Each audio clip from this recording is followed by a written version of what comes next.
बहुत ही सुंदर तपोवन आश्रम का जो कार्यक्रम चल रहा है, ये प्रतिवर्ष 2 कार्यक्रम होते हैं और यहाँ से ज्ञान की गंगा बहती है और इस ज्ञान की गंगा में स्नान करने का शुभ अवसर सभी आर्यों को यहाँ पर प्राप्त होता है। और सत्य तो यही है, संसार में प्रत्येक व्यक्ति एक सुंदर जीवन चाहता है, एक सुख शांति का जीवन चाहता है, एक आनंदमय जीवन चाहता है। और अगर इस जीवन को उसको प्राप्त करना है तो निश्चित रूप में उसको 3 सीढ़ियों में अपने पैर रखना पड़ेगा। सबसे पहला है ज्ञान, शुद्ध ज्ञान, दूसरी है शुद्ध कर्म और तीसरी है शुद्ध उपासना भक्ति। इसके बिना कोई मार्ग नहीं है। अगर हम संसार में सुख शांति का जीवन चाहते हैं तो हमें ये 3 सीढ़ियों पे पैर रखते हुए चलते हुए हमें वो चीज़ प्राप्त होगी। और वो कहाँ पर प्राप्त हो सकता है? जहाँ पर शुद्ध वैदिक विचार हो, वैदिक ज्ञान हो, शास्त्रों के विचार हो, और वो निश्चित रूप में आर्य समाज का मंच होता है, इसमें कोई संदेह नहीं। वैदिक साधन आश्रम तपोवन में ये जहाँ पर ऋषि मुनियों ने यहाँ पर साधना की है, तपस्या करी, तो इस वातावरण का भी एक अद्भुत प्रभाव है। कभी हम भी अपने जब छोटे थे तब पूज्य स्वामी जी सत्यपति जी के महाराज के चरण में यहाँ पर हमने भी योग दर्शन और सांख्य दर्शन पढ़ा था शिविर में। तो कहने का तात्पर्य है ये पुण्य भूमि है और यहाँ पर आकर आप बहुत सुंदर विचारों को सुनते हैं। हमें ईश्वर का चिंतन आता है जब हम सत्संग में बैठते हैं, अच्छे विचारों को सुनते हैं तो हमारे ऊपर अच्छे संस्कार पड़ते हैं। अच्छे विचारों से अच्छे संस्कार, अच्छे संस्कारों से अच्छे कर्म, अच्छे कर्म से अच्छे जन्म प्राप्त होता है। तो परमपिता परमात्मा के लिए कहा विष्णु हो कर्माणि पश्यत है। संसार के लोगों, विष्णु व्याप्त जो संसार में कण कण में रमण कर रहा है, हर जगह रहता है, वो विष्णु है। आज लोग झगड़े में रहते हैं, भगवान कहाँ हैं, भगवान कितने हैं, अनेक हैं। तो वेद का मंत्र कहता है नहीं, विष्णु व्याप्त परमपिता परमात्मा विष्णु है, अर्थात सर्वव्यापक है। संसार के कण कण में तुम्हारी हमारी सबके अंदर में विराजमान है। वो कहीं वैकुंठपुर में या क्षीर सागर में या केवल मंदिर में या मस्जिद में, चर्च में नहीं है। वो सर्वव्यापक ईश्वर को जानो और समझो।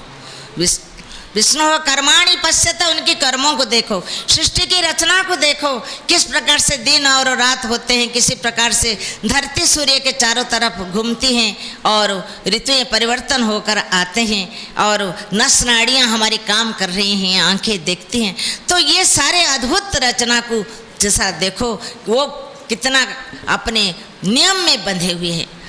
कहते हैं कि परमपिता परमात्मा सर्वव्यापक है, सर्वशक्तिमान है, तो जो चाहे वो कर सकता है। लेकिन ईश्वर भी अपने नियम में बंधा है, वो भी व्रतों के पति है, इसीलिए उसको व्रतपति कहते हैं।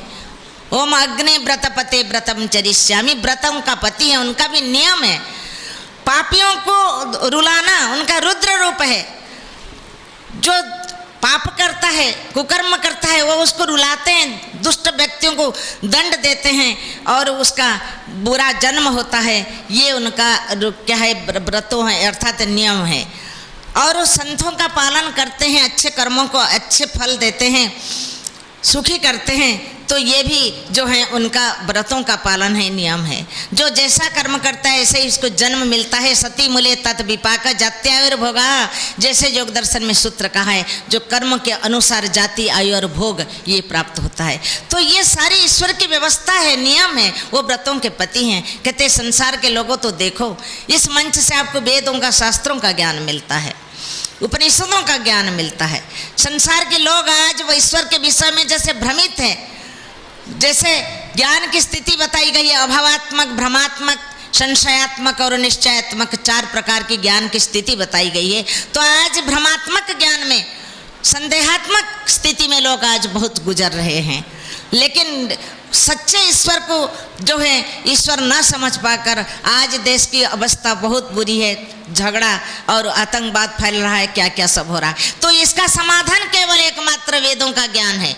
ऋषि दयानंद के द्वारा दिखाया गया मार्ग है, ऋषि मुनि के दिखाया गया मार्ग है, इसमें कोई संदेह नहीं है। इसलिए कहा जेना चक्षुषि पश्यति जत चक्षुषा न पश्यति जेना चक्षुषि पश्यति तदेव ब्रह्मत्वं विद्धि नेदम यदीदम उपासते। इस आँखों से जिस ब्रह्म को, ईश्वर को हम देख नहीं पाते, लेकिन इस आँखों में देखने की ताकत शक्ति जिसने दी है उसी को तुम ब्रह्म समझो, उसी की उपासना करो, दूसरे की उपासना मत करो। ये उपनिषद में कही गई है।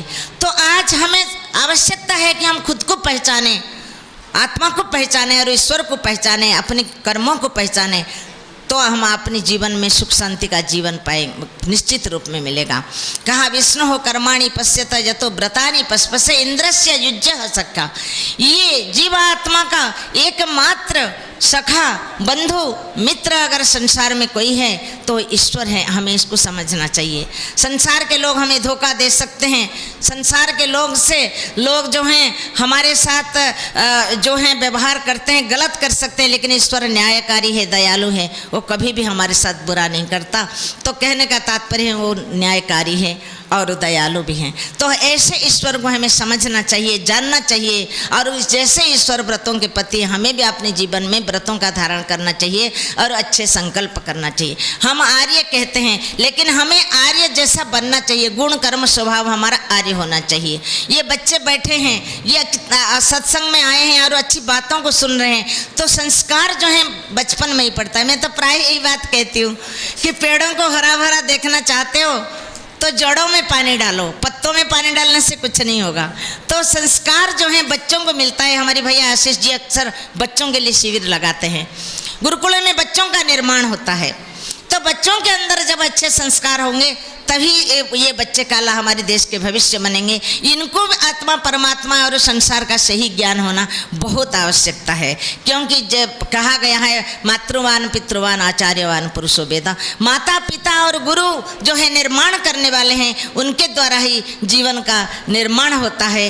तो जब ये अच्छे ज्ञान और संस्कार देंगे तो बच्चों में आएगा, नहीं तो जीवन व्यर्थ है। आचार्य चाणक्य ने एक बात कही है, निर्गुणस्य हतम रूपम दुस्शीलस्य हतम कुलम असीधस्य हता विद्या अभोगेन हतम धनम। कहते व्यक्ति कितने भी रूपवान हो, अगर उसके अंदर अच्छा गुण नहीं है, अच्छे विचार नहीं है, अच्छे संस्कार नहीं है, वो रूप व्यर्थ है। और कहा निर्गुणस्य हतम रूपम दुस्शीलस्य हतम कुलम। कितने भी बड़े खानदान में धनवान के घर में पैदा क्यों ना हो, अगर वो चरित्रहीन है व्यक्ति, उसके अंदर अच्छे संस्कार नहीं है, वो चरित्र नहीं है, तो वो कितने भी बड़े खानदान में जन्म क्यों ना लिया हो तो वो भी बेकार है, व्यर्थ है। और तीसरे में कहता है असीधस्य हता विद्या। कितने भी बड़ी बड़ी डिग्रियां क्यों ना हो, कितने भी बड़े बड़े कॉलेज और यूनिवर्सिटियों में पढ़ाई क्यों ना हो, अगर जीवन में व्यवहार में उसका कुछ नहीं उतरा, उसका जीवन और व्यवहार का काल इसका जीरो है, हाँ, उसका जो गुण कर्म स्वभाव उसके पास अच्छा नहीं है, तो ये बड़ी बड़ी डिग्रियां ये कोई काम की नहीं है। जब विद्या जीवन में नहीं उतरी, वो भी असिद्धस्य हता विद्या, वो विद्या भी किसी काम की नहीं है। और अंत में कहा अभोगेन हतम धनम। धन कितने भी हो, अगर वो धन अपने आत्मा के कल्याण के लिए नहीं है, दूसरों के परोपकार के लिए नहीं है, संसार के लिए दान पुण्य के लिए नहीं है, ईश्वर ने हाथ दिया था सेवा के लिए, रक्षा के लिए, दान पुण्य और यज्ञ के लिए, अगर नहीं किया तो कहते वो धन भी बोलो व्यर्थ है। तो इसलिए हमारे मुनि जी खड़े हो गए हैं, क्योंकि 10 मिनट का समय बोला था। हमारे तो आदत है घंटी बजती है तो क्लास खत्म होती है, तो इसलिए हम भी अपनी वाणी को विराम देने चल रहे हैं। और सबके लिए 75 वर्ष पूर्ण हो रहे हैं वैदिक साधन आश्रम का। बहुत बहुत शुभकामना, बधाई सभी आयोजन के लिए और प्रेम प्रकाश जी के लिए, प्रधान जी के लिए और सभी के लिए बहुत बहुत ढेर सारी शुभकामना।